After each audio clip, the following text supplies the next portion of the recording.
part of the instructions to show you how to install and remove the frit from the bottom closure. This is the bottom closure, the retaining ring, the piston, guide reel, and the bottom closure table. On the bottom closure, there are 3 grooves for the split couplers. There is an O-ring groove for the O-ring seal and channels that help the flow of solvent through the vessel bottom nozzle. So to protect these flow channels, we have the sintered metal frit that should be installed in the bottom closure. So you can see there are 6 through holes that attach to the bottom closure and 2 blind holes that we'll use as to lift the frit in and out of the bottom closure using eye bolts.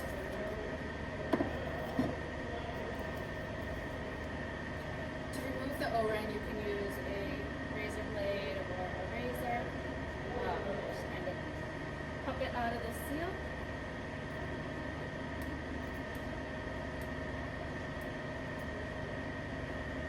When it has to be replaced,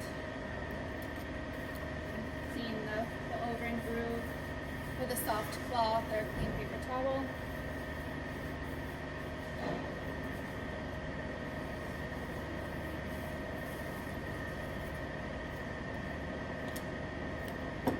And then you'll want to install a clean new O-ring. Best way to do that is use a little bit of vacuum grease, lightly coat the O-ring.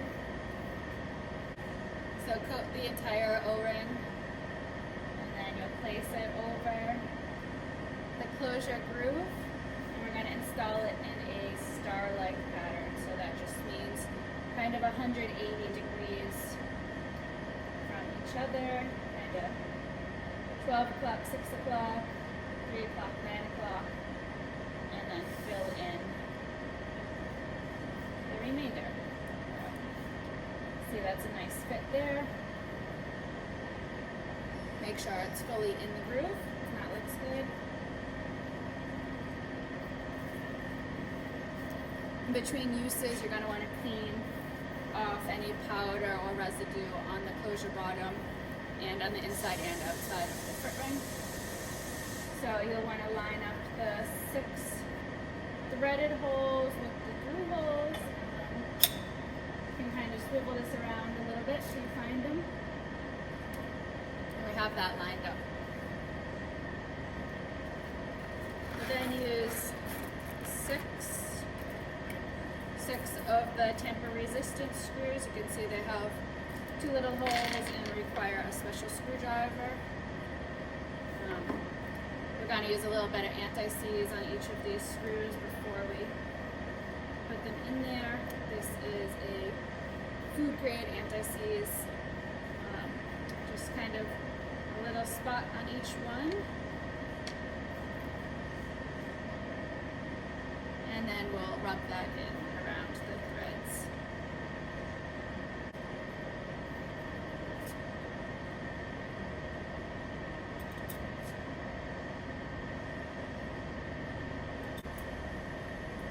And when you tighten these screws down, you'll also want to do it in a star-like pattern so that one screw isn't in tighter than any of the others. So kind of screw it down till you feel it go into the threads in the closure, go on to each one kind of diagonal from each other.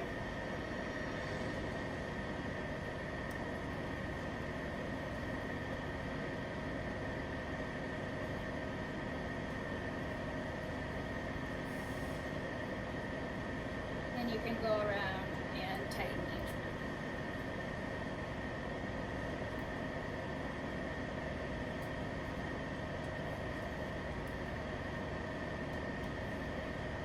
And those should all be flush with the frit.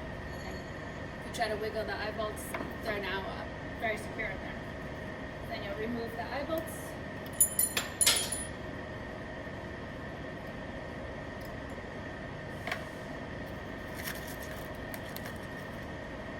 And we'll use 2 of these little black design screws to fill those holes during experimentation.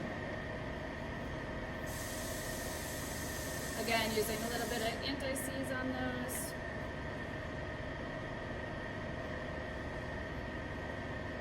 Drop them right in, and you'll use a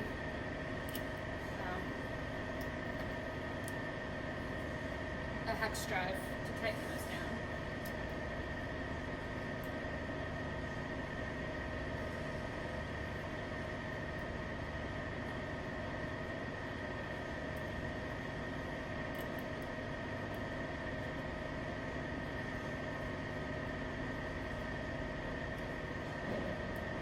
So now the Frit is installed, everything is flush, the O-ring has been sealed with the vacuum grease.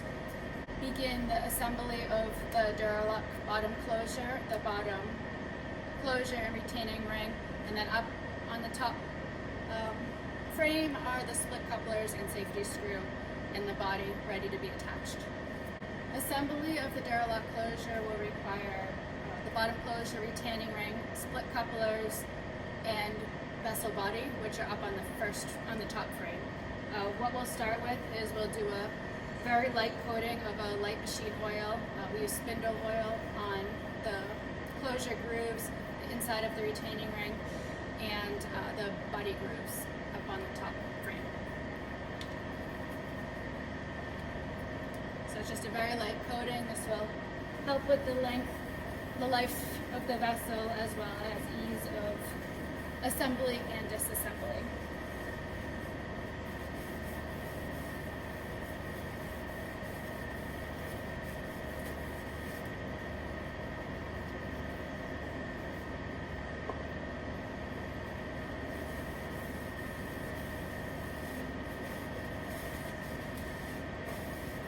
And between each use of the vessel, you'll want to brush off or vacuum any dust or residue that has formed in any of the grooves and the retaining ring or on the top of the closure, especially the mating.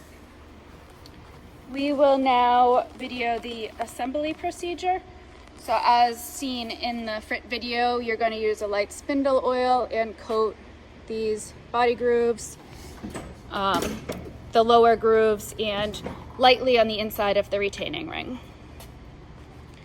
To raise the bottom closure, retaining ring, and table, you will use your pneumatic cylinders. We have the temporary setting here to about 65 psi to bring it up, and we have the exhaust valve about half the way open.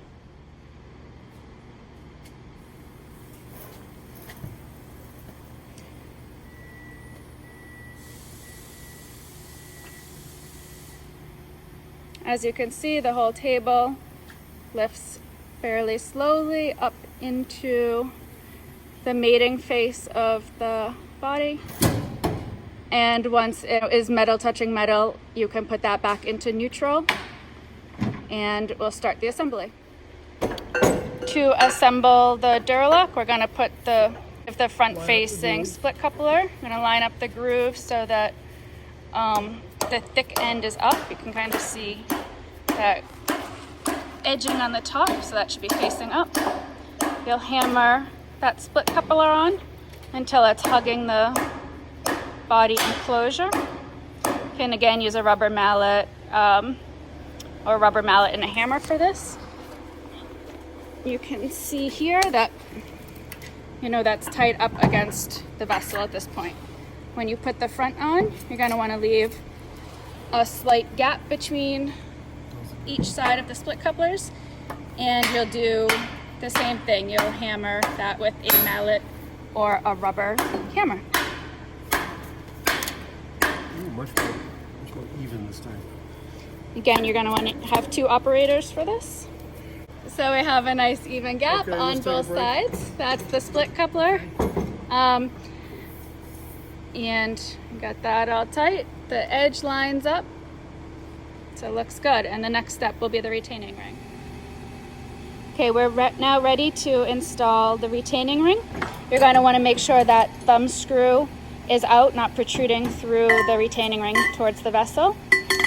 And using two operators, You're gonna We don't need a clamp. lift up on the retaining ring till the top is flush with the split couplers. You can see that went on nice and easy. No need. The oil lubrication helps, and making sure those split couplers are on very tight. So the last step will be inserting the safety screw, which can see the hole right in the closure, kind of in front of the retaining ring, and that's going to be right up front. And there you go. The vessel is closed. So this is going to be the removal of the DurOLok closure.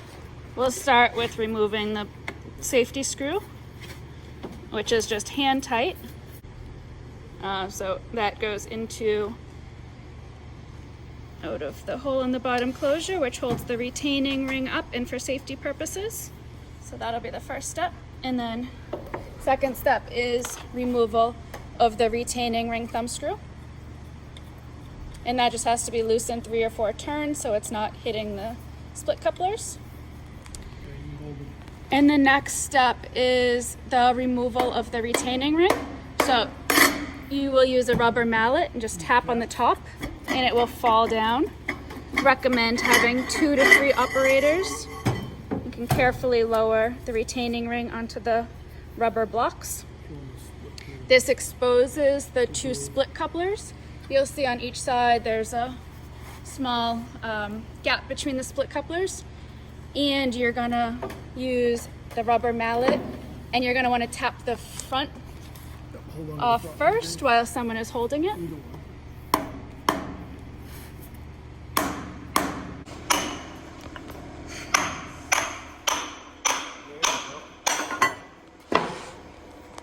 Okay, so after 1 split coupler is removed, you'll see the exposed grooves of both the closure body and the closure. You can then remove the back split coupler using the hammer and the nylon block.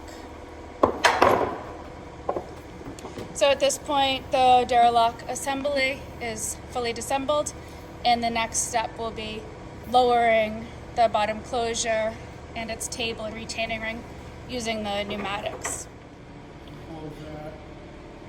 To lower the bottom closure, retaining ring, and table, you're going to use your pneumatic 3-way valve, which is up, neutral, and down. And temporarily we have it set at about 20 psi, and we have an exhaust valve almost closed, and we will move that valve down. You can see the pneumatics, it just kind of flows right down, and then it stops, and you'll put that 3-way valve back into a neutral gear.